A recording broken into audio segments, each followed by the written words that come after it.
안녕하십니까. 시사진단의 송원일입니다. 지난 10일 한국과 중국 간의 자유무역 협정이 사실상 타결됐습니다. 2012년 5월 1차 협상을 시작한 지 2년 6개월 만입니다. 협상 결과 감귤과 마늘, 감자, 갈치 등 제주의 주요 농수산물 11개 품목은 개방 대상에서 제외됐습니다. 하지만 전체 농수축산 품목의 70%가 개방돼 제주 1차 산업 전반에 많은 피해가 예상되고 있습니다. 오늘 시사진단에서는 한중 FTA 협상 타결이 제주 경제에 끼칠 영향을 살펴보고 대책은 없는지 짚어보겠습니다. 토론자 4분 모셨습니다. 허창옥 제주도의회 의원 나오셨습니다. 네, 안녕하십니까. 양치석 제주도 농축산식품국장입니다. 안녕하십니까. 김성용 전국농민의 총연맹 제주도연맹 의장 나오셨습니다. 안녕하십니까. 고성보 제주대학교 교수 나오셨습니다. 안녕하십니까. 예, 반갑습니다. 제주 1차 산업에 많은 피해를 줄 것으로 우려했던 한중 FTA가 사실상 타결됐습니다. 가장 걱정이 많았던 감귤을 포함해 11개 품목은 개방 대상에서 사실상 제외됐습니다. 하지만 많은 품목들이 개방되면서 앞으로 상당히 많은 피해가 우려되고 있는데 이 피해가 어떻게 나타날지 짚어보겠습니다. 토론에 들어가기에 앞서 한중 FTA 체결 결과 양치석 국장께서 간단하게 좀 요약을 해 주십시오. 네, 이번에 한중 FTA가 한 2년 6개월 만에 타결이 됐는데 주요 총괄적으로 살펴보면은 상품, 서비스, 투자, 금융 등 통신 분야의 양국 경제 전반에 걸쳐가지고 22개 챕터를 중심으로 타결을 돼가지고 포괄적 타결을 됐다고 볼 수 있고, 특히 상품 분야에서는 양국이 품목 기준 수준 90% 이상 상품을 개방키로 합의를 했습니다. 특히 농산물 같은 경우는 아까 사회자가 말씀이 있었습니다만은 품목 기준물로 70% 정도 %고 그다음에 수입액 기준으로 40%가 이렇게 최저 수준으로 이제 타결됐다고 볼 수 있고, 우리 제주 입장을 봤을 경우에는 11개 품목이 양어 제외가 됐습니다. 그리고 그다음에 SPS 검역 관계가 국가 단위로 합의가 됐기 때문에 나머지 비관세라든지 그다음에 통관 문제 그런 것들은 구체적으로 앞으로 정부가 발표에 따라서 내용이 정리가 되겠습니다. 예. 이 허창옥 의원께서는 한중 FTA 때문에 의회에서 단식 농성까지 하셨는데 네. 어떻습니까? 이번 협상 결과를 어떻게 보고 있습니까? 이미 이게 우리 국장님께서 말씀하신 바와 같이 이게 11개 품목이 이게 양어 제외가 됐습니다. 그래서 당장은 직접적인 피해를 막았다고 하지만 사실 앞으로 한중 FTA에 따른 피해가 어떤 형태로 이게 나타날지는 면밀히 살펴봐야 됩니다. 특히 이제 한중 FTA가 현재 가서명이 이루어지지 않은 상태입니다. 그래서 향후 가서명 그리고 정식 서명, 국회 비준 절차가 남아있는 상황에서 11개 품목에 대한 양어제를 확정적으로 생각하기보다는 이게 현재 정부의 어쨌든 세부 검토 단계로 이게 남아있는 상황이라서 이것이 어쨌든 정부에서 공표할 때까지 좀 기다려야 한다고 봅니다. 그래서 결론적으로 좀 말씀을 드리면 11개 제주 주요 품목의 정말 양어제의 지정은 우리 도민과 도정 그리고 도의회가 일괄되게 주정한 결과라고 이게 보여집니다.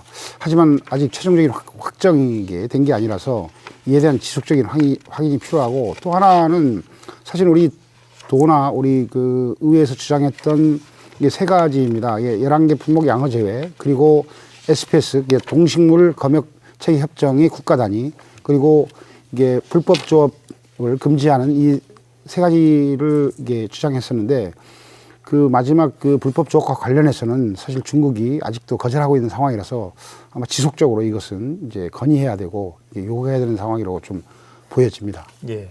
11개 품목이 일단 정부 발표에서는 양어 대상에서 제외됐다 이렇게 했지만 앞으로 남아있는 절차들이 남아있기 때문에 네.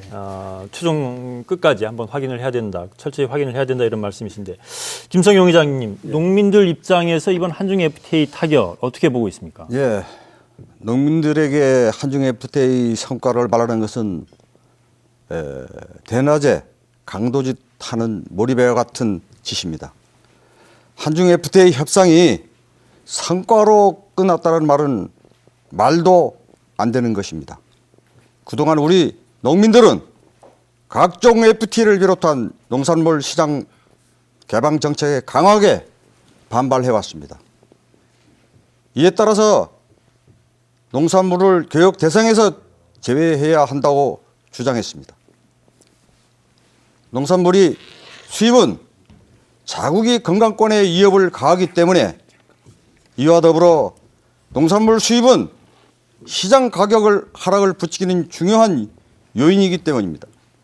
이에 따라 우리 농민들은 농산물 시장 개방 정책에 굳고 반대해 왔습니다.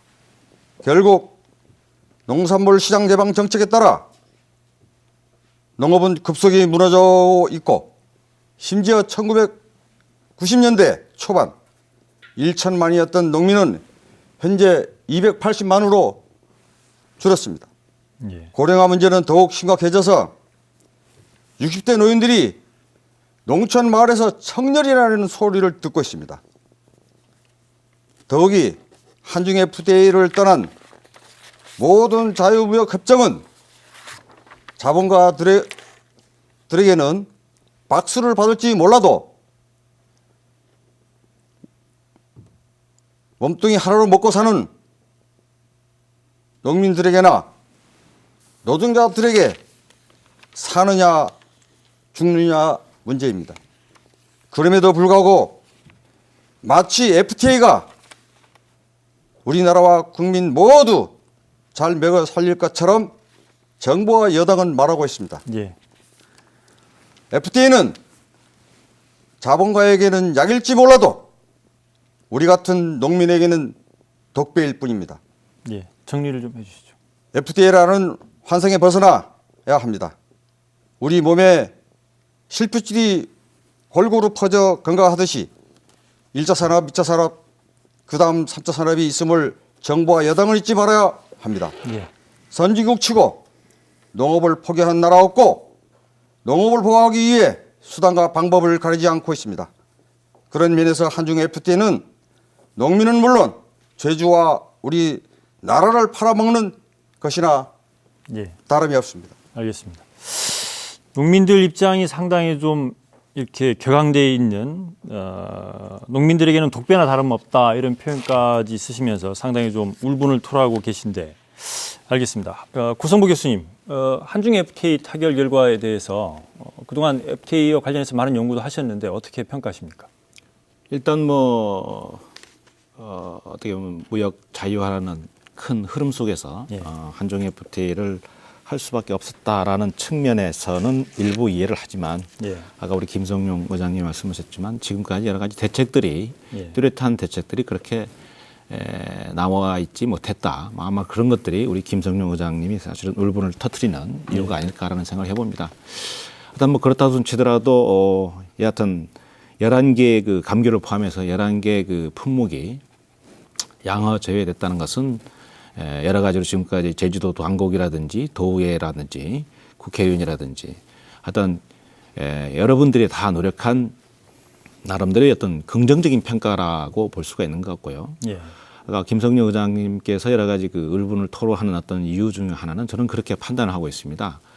한중 FTA만 본다 그러면 상당한 부분이 지금 양어 제외에 지금 들어가 있고 그렇다 그러면 그 농업계 이외라든지 타 지역계에서 이 땅에서 보면 상당히 협상을 잘한 것이 아니냐 그렇게 평가를 해볼 수도 있지만 한칠레 FTA부터 한유 FTA, 한미 FTA 여러 가지 그 FTA들이 계속 되어 오면서 그것에 그 대응할 수 있는 적절한 어떤 대응책들은 상당히 좀 미비했다. 예.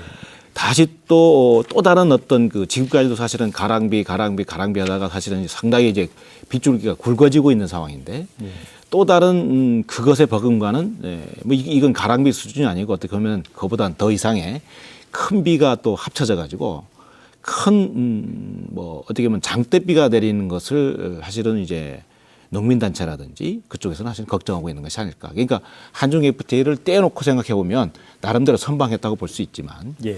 전체 시장 개방이라는 측면에서 보면 농민들은 사실은 전체 지금 현재 입장을 사실은 고수할 수밖에 없는 거고 예. 그런적인 측면에서 보면 또 다른 비가 또 합쳐져 가지고 예. 흠뻑 젖을 수밖에 없는 어떤 것이 아닐까라는 어떤 우려들이 아마도 우리 김성룡 의장님을 비롯해서 농민단체에서 지금 삭발을 하고 상당히 어떻게 보면 이제 울분을 좀 토로하고 있는 것이 아닐까 저는 그렇게 판단이 됩니다. 예, 알겠습니다. 지금부터는 그 한중 FTA 타결로 제주 1차 산업에 어떤 피해가 예상되는지 하나씩 좀 짚어보겠습니다. 먼저 감귤 산업을 살펴봤으면 하는데 이번에 감귤이 그 양화 대상에서 제외가 된 이런 부분은 분명히 이제 성과라고 평가를 받고 있지만 농산물 시장이 어쨌든 개방이 계속 가속화되고 있기 때문에 한중 FTA 타결로 결국은 제주 감귤 산업에 어떤 큰 피해가 우려된다 이런 시각도 적지 않습니다. 허창옥 의원님, 제주 감귤 산업이 입게 될 피해 어떻게 보십니까? 이게 뭐 감귤이 양화 제외가 됐기 때문에 이제 뭐 큰 문제가 있겠냐 뭐 이렇게 이제 도민들이나 많은 분들이 이렇게 바라볼 수 있습니다. 그렇지만 사실 감귤을 이게 하나의 품목으로 이렇게 협상이 되는 게 아니라 예. 사실은 그 24가지의 그 HS 코드에 의한 3번으로 분류가 됩니다. 네. 그래서 우리 도민들이 HS가 무엇인지 코드가 무엇인지를 잘 모르기 때문에 잠깐 말씀드리면 예.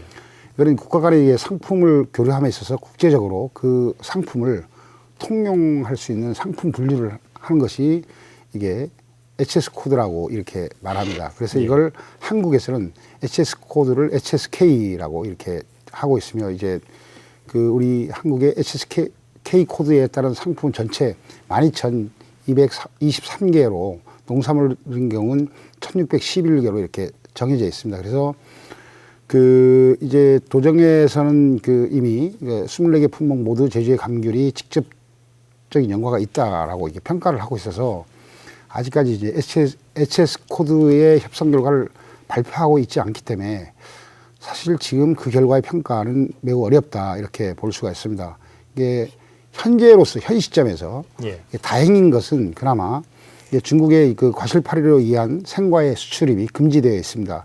이거는 이게 그 국가 단위로 이게 동식물 검역 규제 협정이 있어서 이게 그 생과 수입을 막을 수 있는 안전 조치는 됐지만 사실은 여전히 이 부분도 이후에 이게 아까 서두에 말씀드린 가서명과 정식서명 이런 것들이 남아있고 후속 협상 과정에서 사실은 동식물 검역 규제 협정이 국가 단위로 하기로는 했지만 이게 변할 수도 있는 이런 문제도 있습니다. 그리고 실제 24개의 HS 코드에 의한 3번이 과연 어떤 것들은 양화 제외가 됐고 어떤 것들은 양화 제외가 안 돼 있는지도 판단이 돼야 이게 간접적인 피해가 얼마나 이게 있을 수 있다라고 하는 건 충분히 여지가 있다. 특히 우리 존경하는 고성보 교수님이 며칠 전에 발표했지만 현행 관세율을 적용하더라도 FTA 타결이 되고 이게 비주지돼서 진행이 된다면 이게 한 400억에서 600억 정도의 피해가 발생할 것이다. 이렇게 이게 말씀을 이미 하셨고 사실 지난해 감귤 조수익이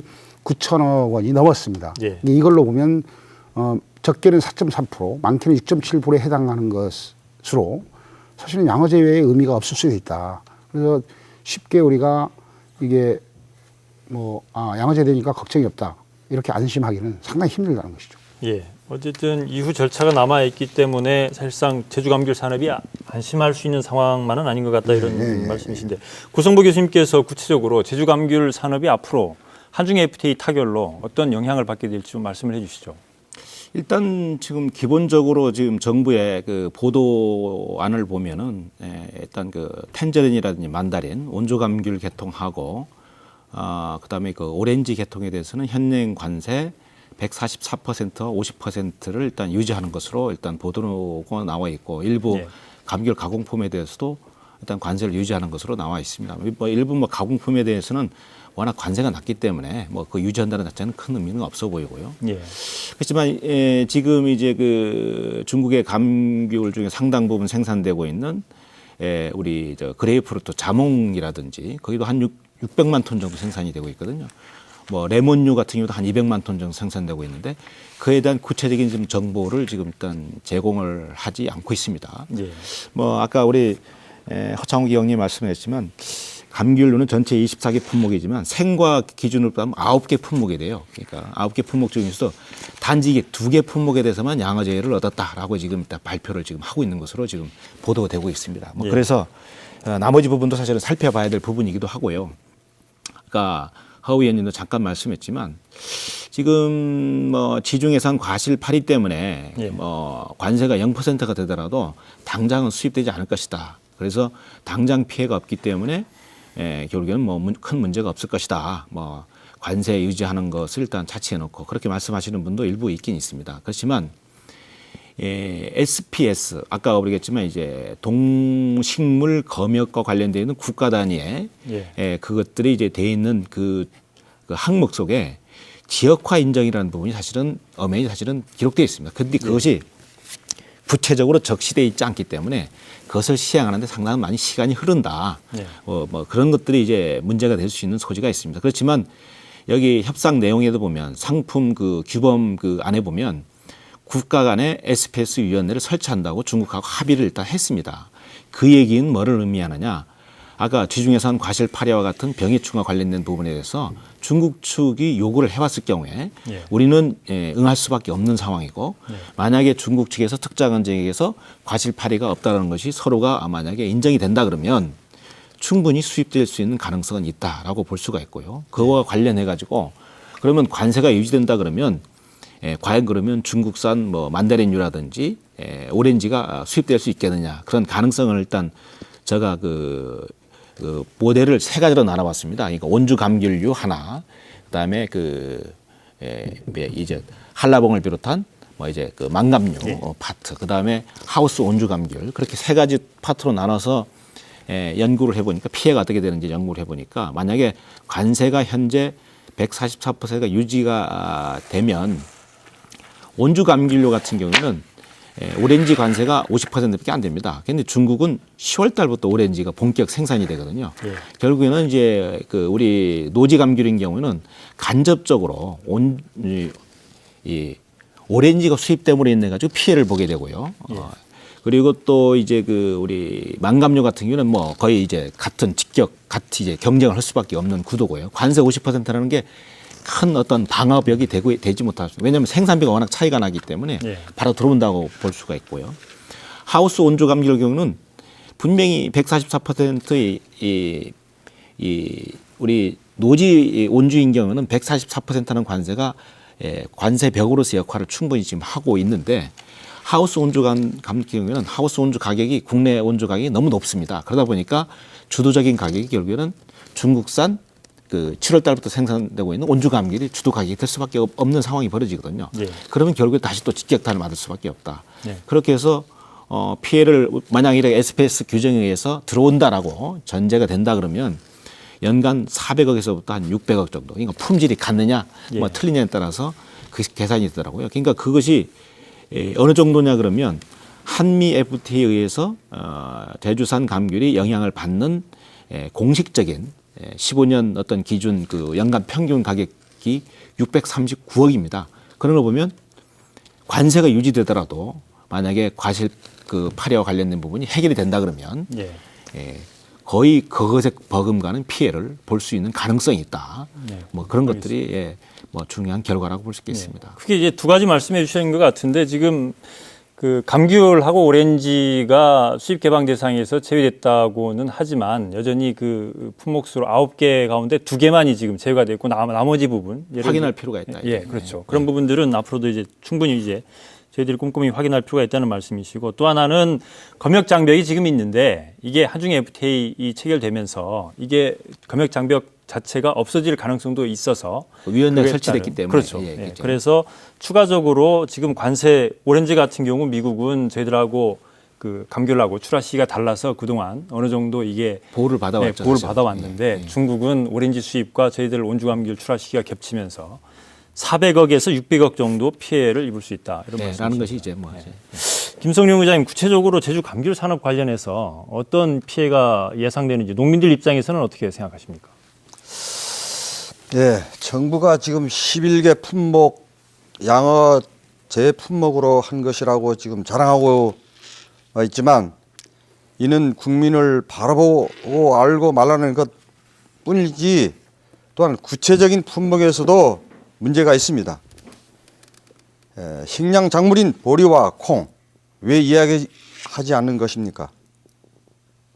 제주 입장에서 보면 우리나라 콩나물 콩이 90%를 생산하고 조수입으로 500억이나 됩니다. 콩나물 콩도 지켜야 합니다. 제주 감귤과 채소와 광어, 갈치, 조개만 생산합니까? 또 정부가 무 배추는 막았다고 하지만 절임 배추, 김치는 자율관세 20년 후에 관세를 철폐하면 우리나라 배추 농사는 망하는 게 당연합니다. 배추가 무너지면 무 또한 살아남지 못합니다. 농업은 이렇게 도미노처럼 망하게 되는 것입니다.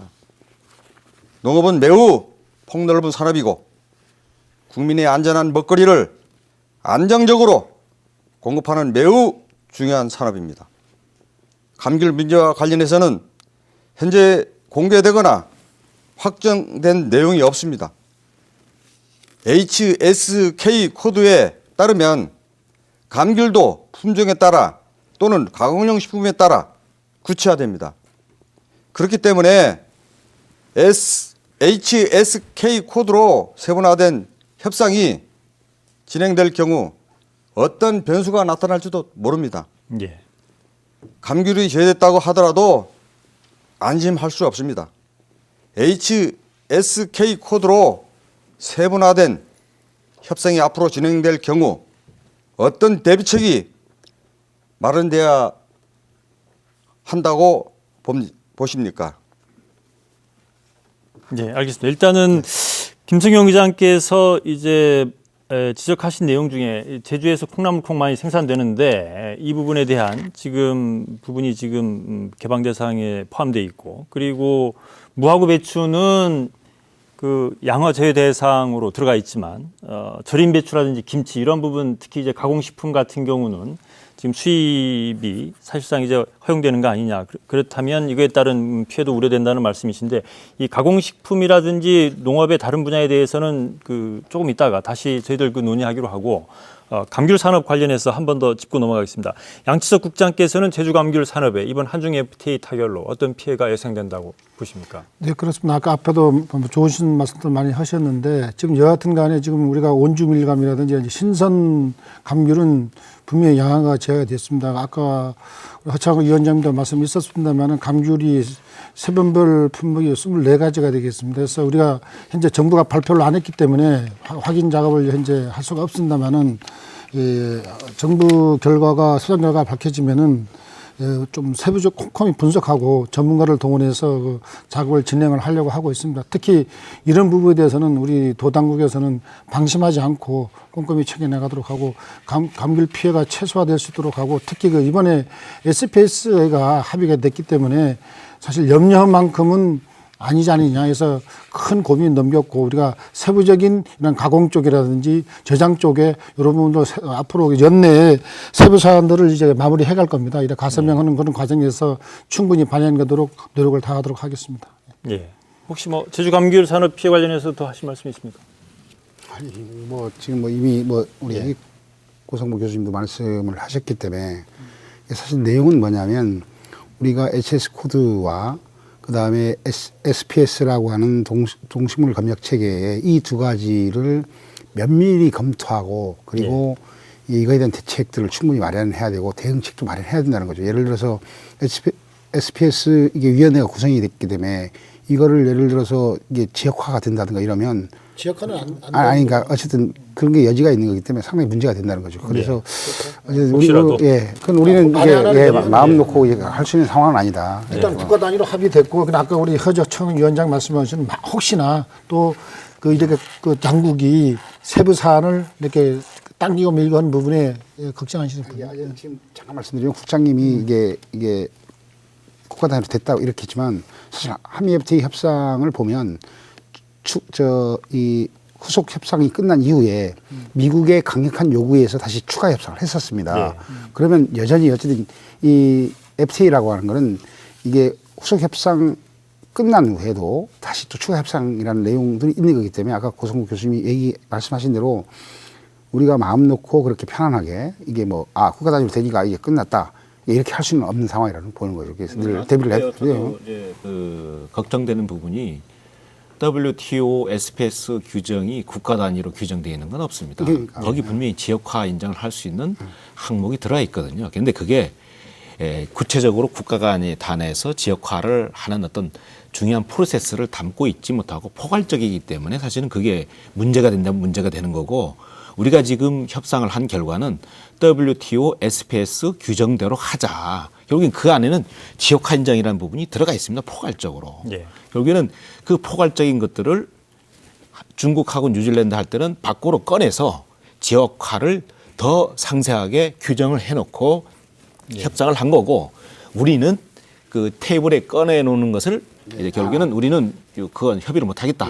그렇게 해서 WTO SPS 규정대로 하자라고 사실은 해서 지금 깔아앉아 있을 뿐이지 이게 언젠가는 올라온다는 거죠. 저는 그래서 지역화 인정 그 포괄적인 항목을 끌고 올라 들어오면 저는 충분히 가능성이 있다. 그게 언제냐는 문제죠. 예. 그리고 원래 이 무역 협상이라는 것은 5년 이내 10년의 문제가 얘기 아닙니다. 이거는 저희가 후세대까지도 사실은 물려줘야 될 하나의 짐일 수도 있고 우리의 하나의 결과일 수도 있으니까 그거를 너무 단기적인 입장에서 생각하지 말고 충분히 그런 논의가 될 수 있다. 그러면 그에 따른 대책이라는 것은 뭘까? 어떤 그런 시각들이 좀 필요하지 않을까? 네. 저는 생각하고 있습니다. 그 고성보 교수님, 시청자들 이해를 좀 돕기 위해서 SPS 동식물 검역이 국가 단위 그리고 지역화 인정 이 부분이 상당히 좀 전문적인 그 용어들이라서 그런데 이게 어떤 차이가 있는지 이걸 좀 설명을 좀 해주시죠. 그러니까 어떻게 보면은 뭐 국가 단위에서 한다는 것은 아까도 했지만 지역화와 관련된 부분이 포괄적으로 그 안에 들어가 있어서 가지고 바로 실행 가능하지 못한 형태가 됐기 때문에 국가 단위에서 그걸 전체적으로 시행을 하는 거고, 만약에 지역화 같은 경우에는 넓은 지역을 대상으로 한 중국이라든지 그런 나라 입장에서 보면 여기는 지역화 인정이라는 것을 꺼내 들어서 자기네 입장에서는 수출을 하기 위해서, 가령 예를 들면 산둥성 지역에서 문제가 없다, 어떤 특정한 부분에 대해서 문제가 없다 그러면 그거를 상호 나라들끼리 협의를 하면 충분히 그쪽에서 중국은 여러 가지 구제액이 문제가 있던 시더라도 산둥성에서 나오는 축산물이 문제가 없다라고 우리 둘이가 협의가 이루어지면 충분히 들어올 수 있다는 거죠. 예. 그러니까 우리가 만약에 국가 단위로 있었기 때문에 지난번에 이제 일본의 돼지고기 수출 같은 것들은 그런 협의를 안 했기 때문에 제주도에서는 구제액이 없다 손 치더라도 수출을 못했던 거죠.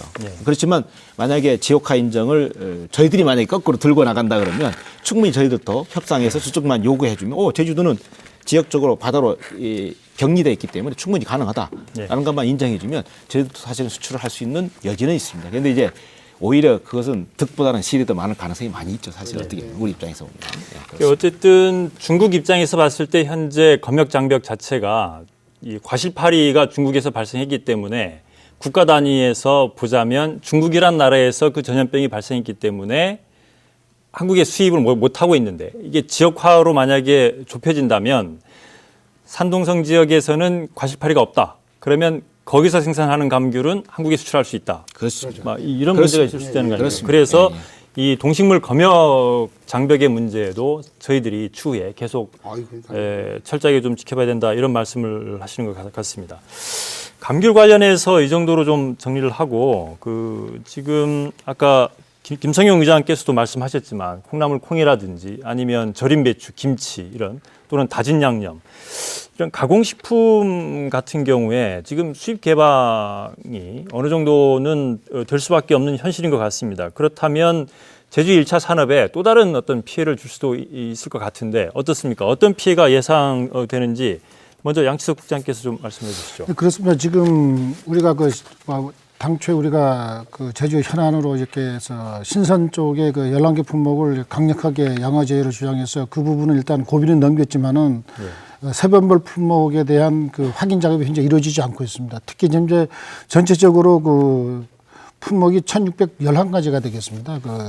농산물, 농수축산물 전반적인 분야가 우리나라 전체적으로 1,611가지가 되는데 그 중에 지금 37%가 양해가 제어됐어요. 나머지 부분은 아까같이 일반 품목, 민감으로 이렇게 돼서 10년 아니면 10년, 20년 이내에 전부 다 개방된다는 뜻이거든요. 그래서 우리는 도당국에서 앞으로 그런 세부적인 분석과 대응책을 마련하겠습니다만은 이렇게 봤을 경우 우리가 전반적으로 우리가 1차 산업을 경쟁력을 이제 확보하고 우리가 이 개방을 막으면서 경쟁을 높이기 위해서는 그러한 작업들은 현재 정부 발표를 좀 지켜보면서 예. 꼼꼼히 챙겨야 될 부분이고 도당국은 열람기 품목은 제외가 됐지만 아까 30%가 제외가 전체 됐지만 앞으로 나머지 70% 부분에 대해서는 우리가 적극적으로 총체적으로 대응해 나가고 정부가 국민 간 그 지원 대책을 마련할 것으로 보고 있습니다. 우리 도당국에도 지금 1차 산업에 대한 전반적인 그 FTA 관련해 가지고 조금택이 마련되어 있기 때문에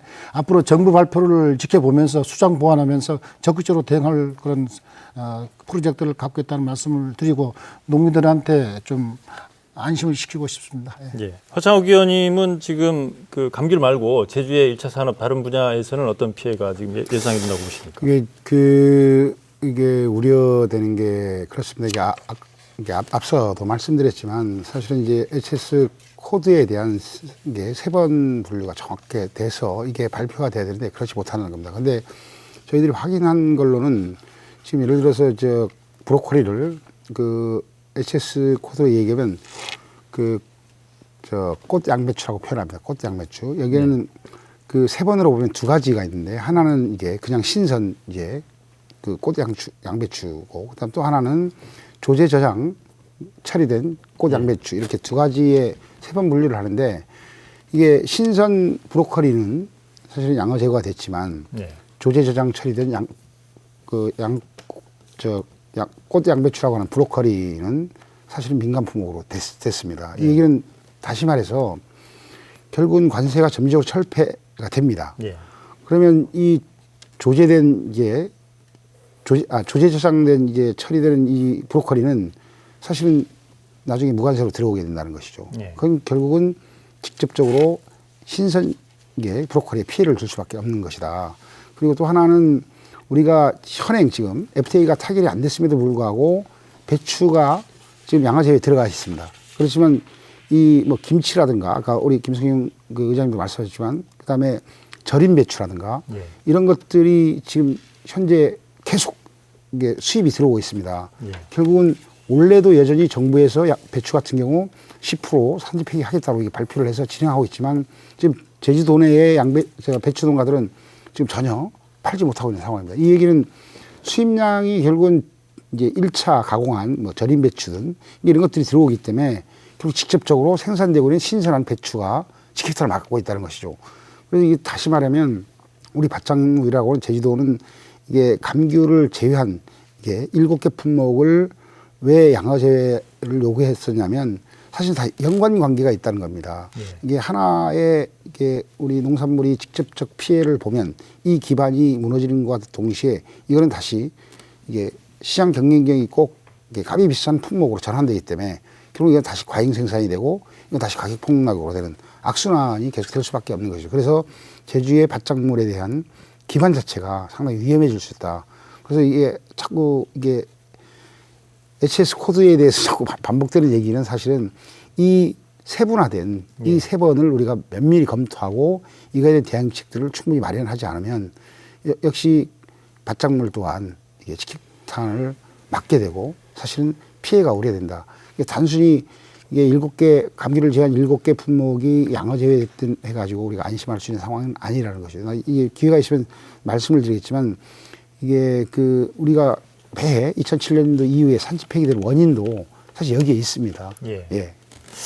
지금 배추와 절임 배추의 관계를 가지고 이 가공식품 수입 개방이 됐을 경우에 어떤 우려되는 점을 말씀해 주셨는데 고성보 교수께서 이 구체적으로 이 가공품 이게 얼마나 지금 수입 개방 대상에 이번에 포함이 되어 있고 앞으로 제주 1차 산업에 어떤 피해가 예상되는지 좀 말씀을 보완해 주시죠.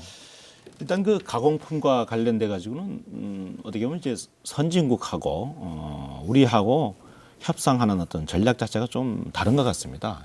선진국인 경우에는 이제 우리 신선 농산물에 대해서는 오히려 관세를 낮추는 쪽으로 하고 오히려 가공품에 대해서는 관세를 높이는 어떤 전략을 펴왔다 그러면 우리나라는 정반대의 전략을 사실 지금까지 그렇게 해왔습니다. 그러다 보니까 WTO 체제 그러니까 우루과이 라운드 협상할 때도 보면은 결국에는 그게 기본 관세율이 지금 되고 있는데요. WTO 체제에서 그 관세를 보면은 우리 산물에 대해서는 상당히 관세가 높고 일반적으로 가공품에 대해서는 관세가 좀 낮습니다. 예. 그러다 보니까 뭐 예전에 그 마늘 같은 경우에도 조금만 가공을 하면 뭐 중국산 것이 우리 뭐 마늘 같은 경우는 관세가 무지 높지 않습니까? 그런데 거기다가 뭐 초절임을 살짝만 하면 관세가 무지 낮아지는 어떤 문제점이 있습니다. 예.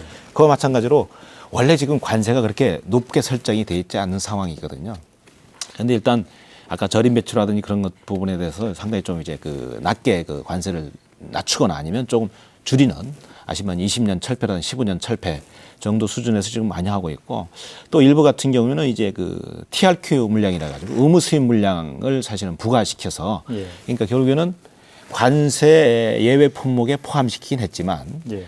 이제 관세 양어 제외 품목에는 포함되긴 했지만 TRQ 물량을 사실은 배정을 해서 그것을 지속적으로 수입을 의무 수입 물량을 할 수밖에 없게끔 하는 방식으로 해서 시장 접근을 지금 허용을 좀 하고 있습니다. 예. 뭐 그런 것들은 어떻게 보면 이제 관세가 유지된다 손 치더라도 다시 또 시장에 다시 접근할 수 있는 기회가 추가적인 시장에 접근할 수 있는 기회가 이제 들어올 수밖에 없고 그것은 상당히 그 낮은 관세로 들어올 수밖에 없기 때문에 다시 또 시장의 어떤 여러 질서들이 좀 무너질 가능성도 내재해 있다 그렇게 볼 수 있는 것 같습니다. 예.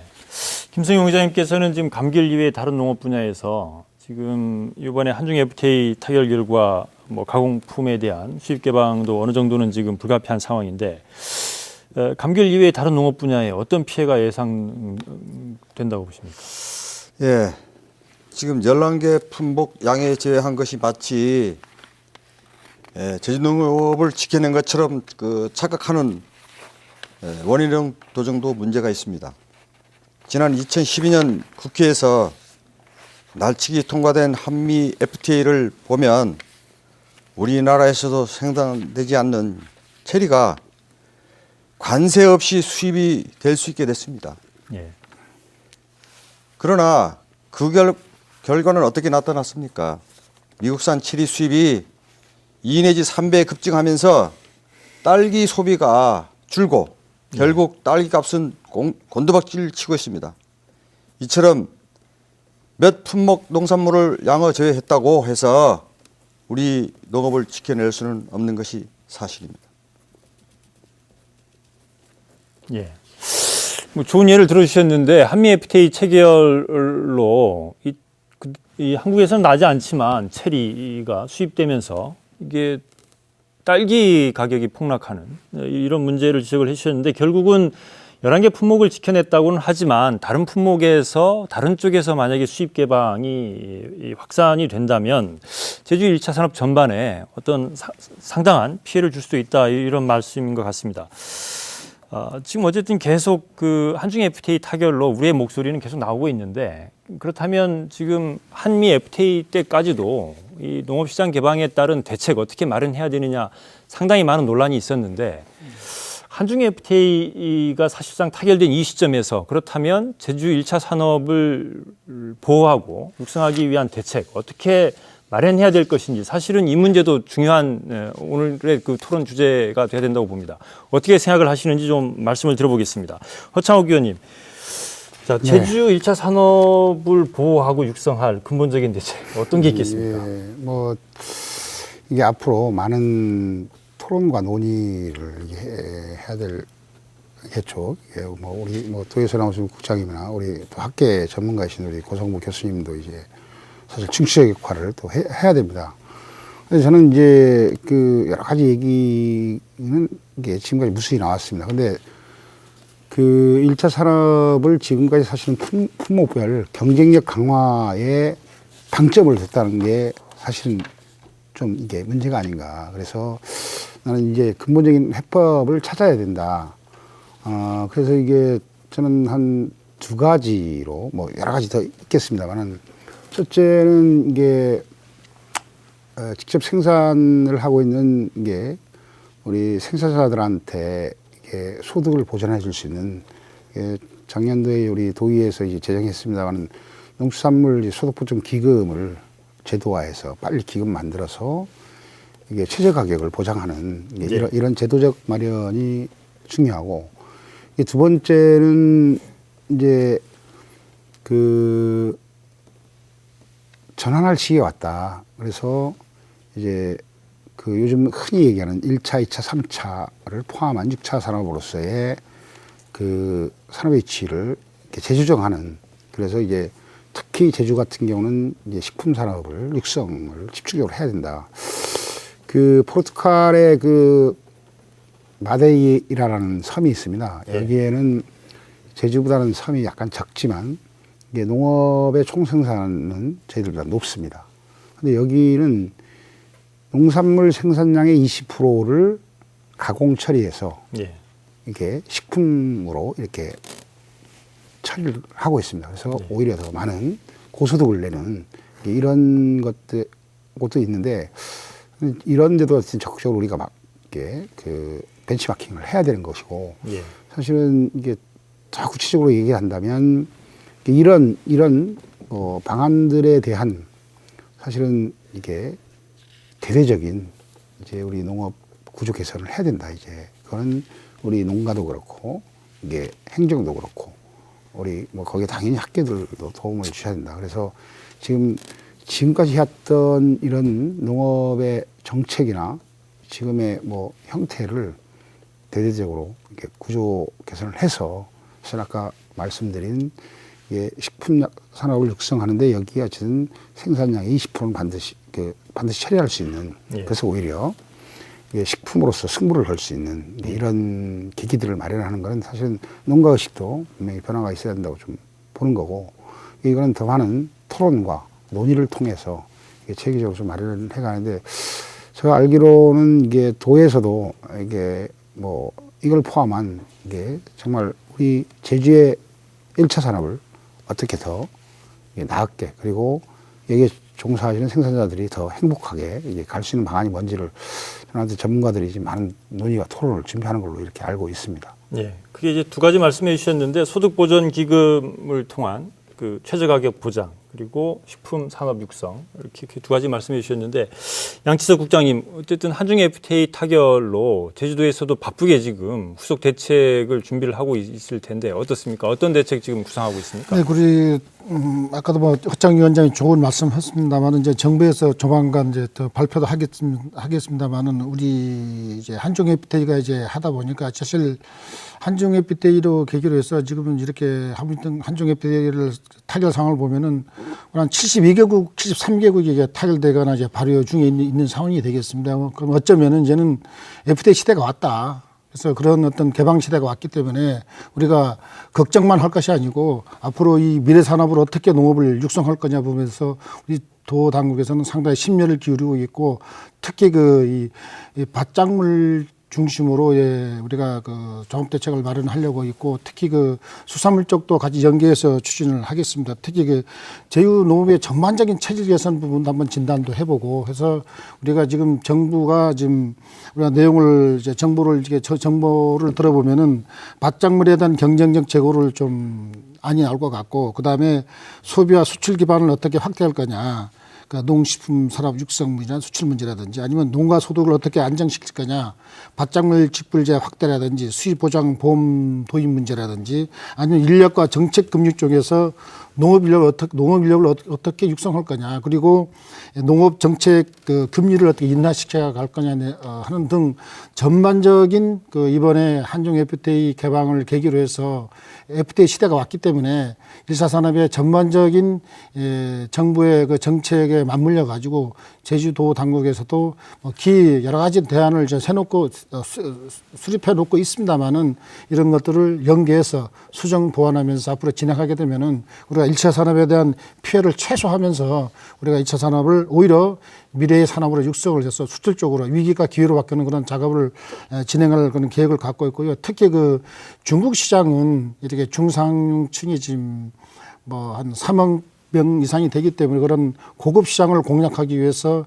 중국의 그 농수산물 수출 전략 프로젝트를 이제 본격적으로 추진을 하겠습니다. 그래서 이런 것들을 총망라해서 동원하면은 우리가 그렇게 걱정하는 부분들은 다소 줄여나가면서 제주의 1차 산업을 어떤 경쟁력을 확보를 해서 그렇게 하는데 도의 어떤 행정력을 총력을 동원하도록 해서 농민들의 그 걱정과 시름을 덜도록 하겠습니다. 예. 예. 중앙정부의 대책이 뭐 조만간 발표될 것이고 네네네. 그에 따라서 제주도 차원의 대책도 제시가 될 것 같은데 중국에 오히려 제주산 농산물을 수출할 필요도 있다 이런 말씀을 해주셨는데 네네. 김선우 경장님 어쨌든 지금 뭐 FTA가 그동안 여러 나라와 체결이 되면서 그때마다 정부에서 이러저러한 대책들이 발표됐지 않습니까? 어떻게 보십니까? 이런 대책들에 대해서 농민단체 입장에서. 예, 한중 FTA는 일단 원천 무효입니다. 예. 다시 한번 강조합니다마는 근본적인 대책은 한중 FTA를 체결하지 않는 것입니다. 우리 농민들은 각종 농산물 시장 개방 정책을 반대하고 있습니다. 그럼에도 불구하고 필요한 대책은 농민들에게 안정적인 소득 보전 장치를 마련해야 합니다. 이는 시장 개방 정책에 따른 대책일 수 있지만 농업 회생을 위한 근본적인 대책입니다. 우선 농민들이 안정적인 소득 보전을 법적, 제도적 장치로 보장해야 합니다. 또한 식량 자금률을 향상을 위한 장기적인 로드맵을 설정하고 이를 실현하기 위한 제도를 법으로 강제해야 합니다. 이를 기본으로 관세가 인하된 농산물을 보호하기 위한 장기적인 대책이 나와야 합니다. 식량 자금률을 항상 유지하는 큰 틀에서 이를 실현하기 위한 구체적인 품목에 대한 대책이 나와야 합니다. 이외에도 국회에 지금 계류 중에 있는 무역이익공유제를 통해 각종 FTA 시장 개방 정책으로 발생되는 1차 산업에 대한 피해를 예. 절대 없도록 해야 합니다. 피해 대책은 따로 없습니다. 농업을 보호하고 식량 자금률을 끌어올리고 농민들을 농사지은 만큼 소득이 보장되는 정책이 간절히 필요합니다. 예. 이는 굳이 한중 FTA를 떠나서라도 농업을 유지하고 국민들의 먹거리 안전을 위해서도 반드시 필요하다고 생각합니다. 예. 한중 FTA 타결에는 반대하지만 어쨌든 농업 회생을 위한 근본적인 대책들이 이제 필요하다는 말씀이신데 고성보 교수님 지금 한중 FTA가 사실상 타결되면서 뭐 큰 그림은 지금 어느 정도 정부에서 발표를 했고 물론 후속 작업이 남아 있지만 현 시점에서 한중 FTA와 관련된 대책 어떻게 세워야 된다고 생각을 하십니까? 일단 뭐 정부 입장에서도 정확한 영향 분석을 해야 될 것 같습니다. 예. 영향 분석을 통해서 어느 부분이 사실은 큰 피해를 보고 있는지 뭐 그에 대한 대책은 당연히 세워야 될 것 같고요. 그것은 결국에는 이제는 거의 한중 FTA까지 왔다는 얘기는 시장 개방의 거의 끝에 오지 않았느냐. 그러니까 결국에는 이제는 완전한 시장 개방을 전제로 한 여러 가지 그 정책 개발이라든지 초점들을 좀 맞춰 나갈 필요가 있겠다. 그런 저는 생각을 하고 있습니다. 거기 기본적인 것이 그런 것 같아요.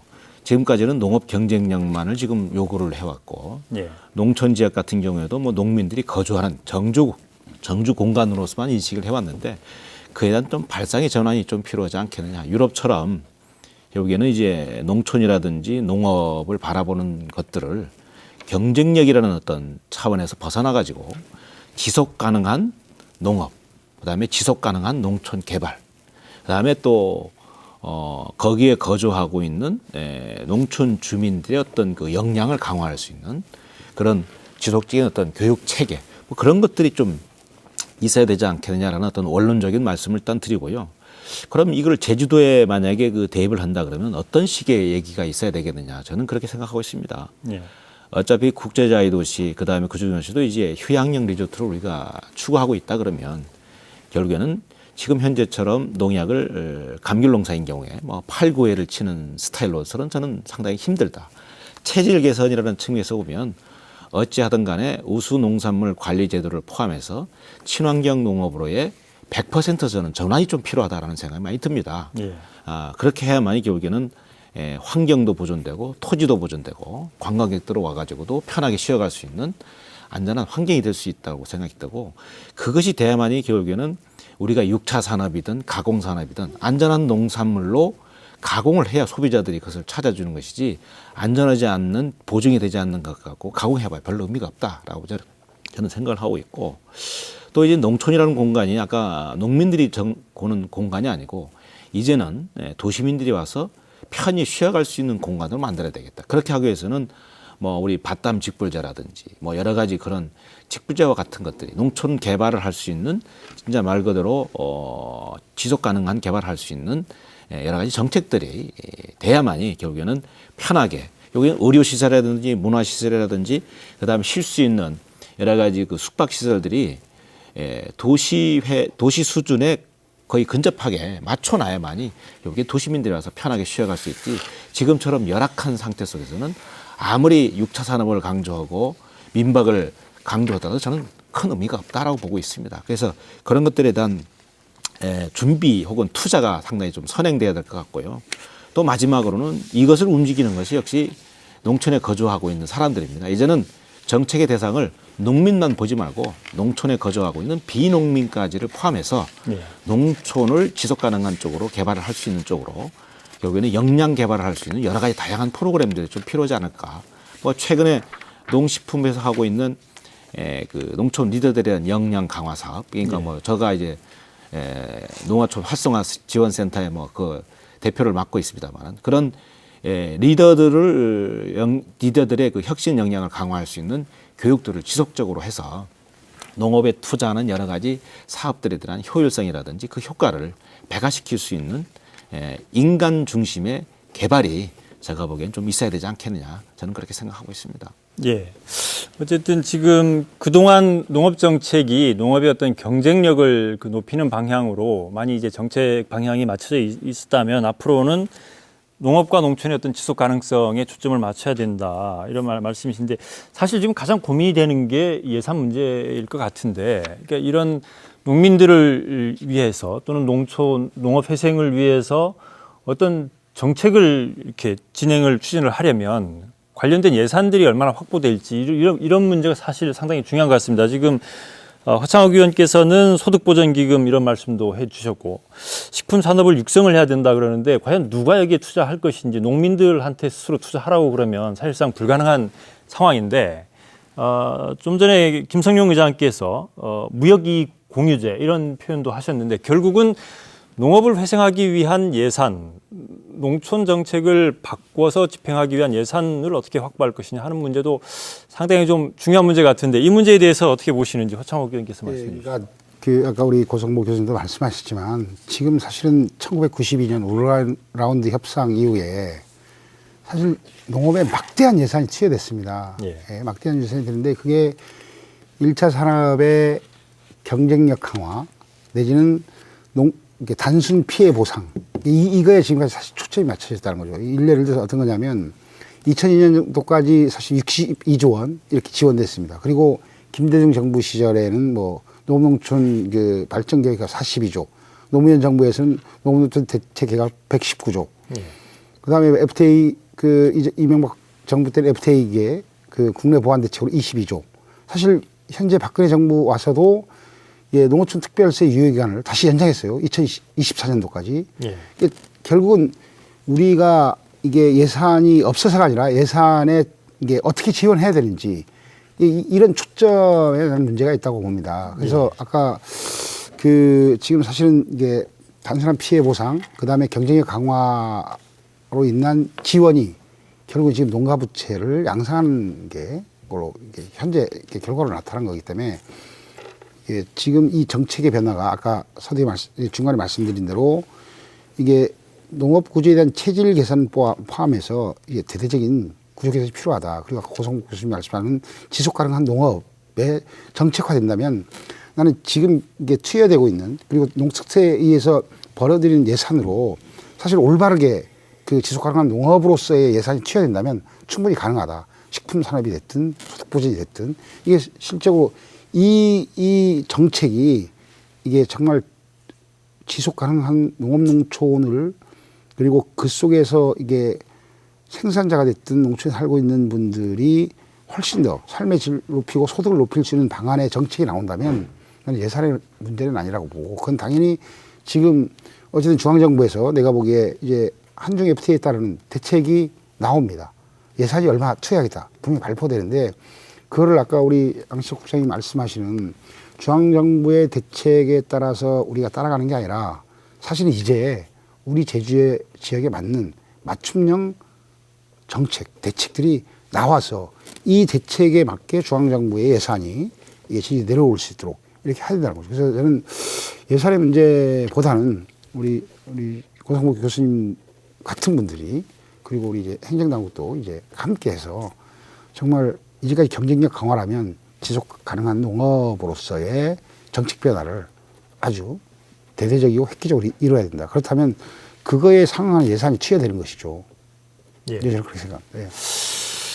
예산 지원을 어떤 방향으로 할 것이냐, 정책 변화를 어떻게 할 것이냐 이게 중요한 문제라고 했는데 사실 그동안 이 FTA 대책이라고 해서 내놓은 걸 보면 예를 들어 감귤농가에 시설하우스 그 시설 자금을 융자 지원해주고 저리로 융자 지원해주고 근데 그게 고스란히 그 농가부채로 지금 떠안게 되는 이런 문제점을 지적을 해주셨는데 그렇다면 정부 정책 또는 자치단체의 농업 정책 어떤 변화가 필요하다고 생각을 하십니까, 양치석 국장님?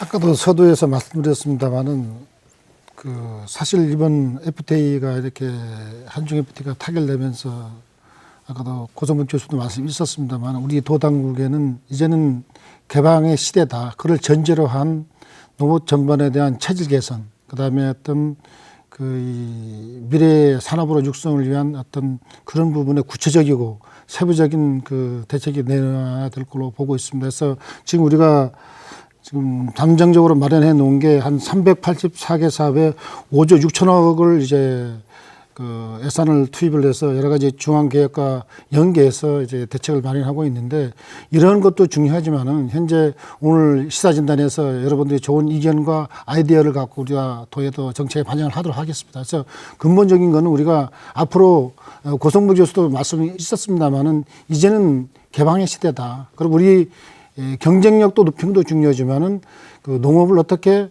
지속 가능한 사업으로 그리고 미래 산업으로 이끌어갈 거냐 그런 부분에 대해서 우리 도당국에서는 중앙정부와 연계해서 구체적으로 본격적으로 추진을 할 것이며 적어도 내년 상반기에는 도민들한테 알리도록 밝히도록 하겠습니다. 그래서 걱정들 많이 하시고 있는데 그런 분들은 우리가 차근차근 꼼꼼히 챙겨나가도록 하겠습니다. 네.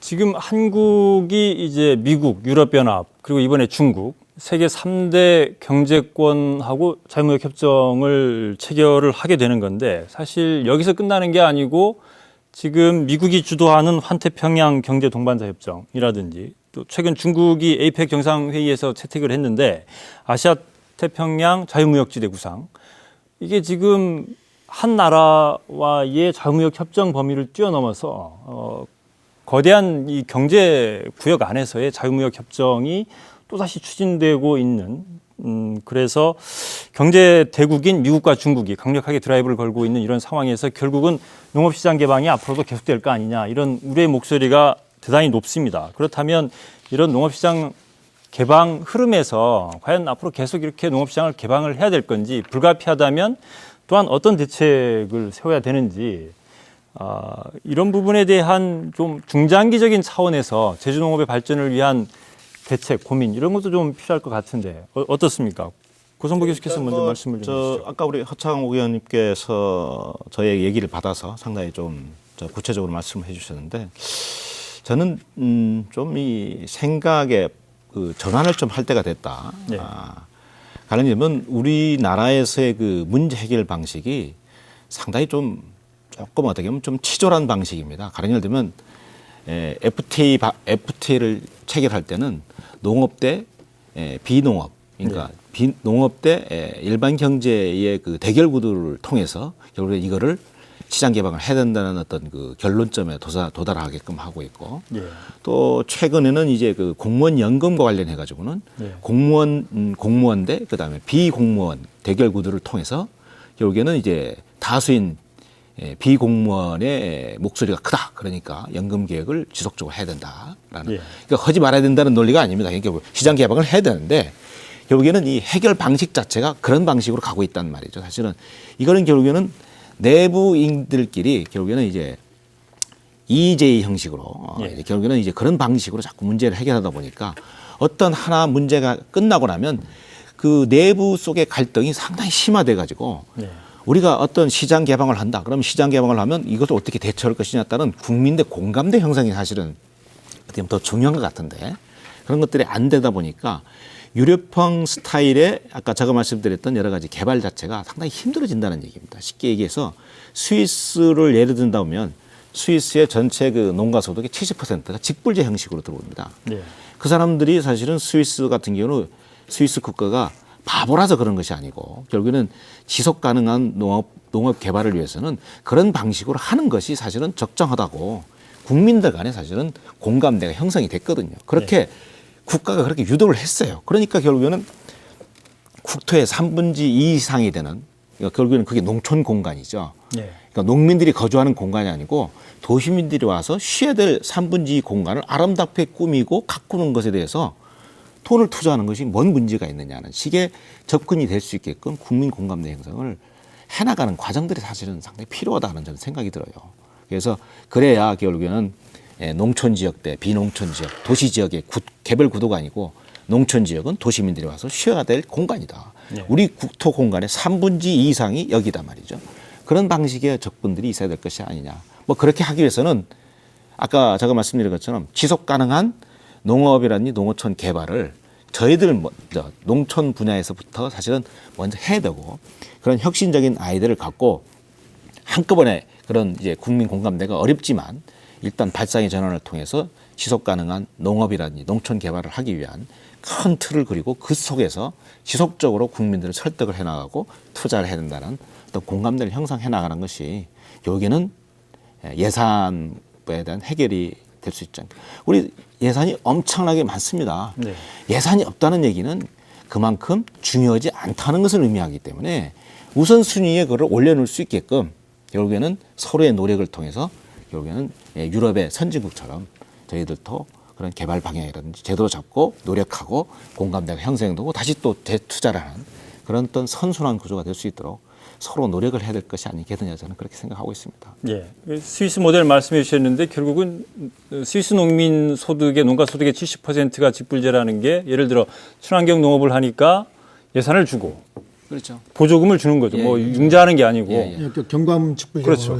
그다음에 자원적 기능을 예, 인정하는 인정을 거예요. 해주고. 예, 그렇죠. 사실은 이런 모델이 과연 우리나라에서 가능하겠느냐 하는 부분은 사실 많은 토론이 필요한 거고 그래서 중장기적으로 좀 접근을 해야 될 것 같다는 말씀이신데 김성용 의장께서는 어떻습니까? 지금 농업시장 개방폭이 계속 그 커질 것으로 또 속도도 빨라질 것으로 예상이 되고 있는데 근본적인 대책 어떻게 생각하십니까?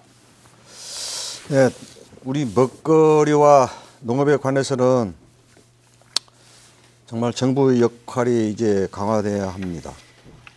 헌법에 보장된 국민 건강권, 행복, 추구권 위해서라도 정부가 나서서 먹거리 안전 적정 생산을 책임져야 합니다.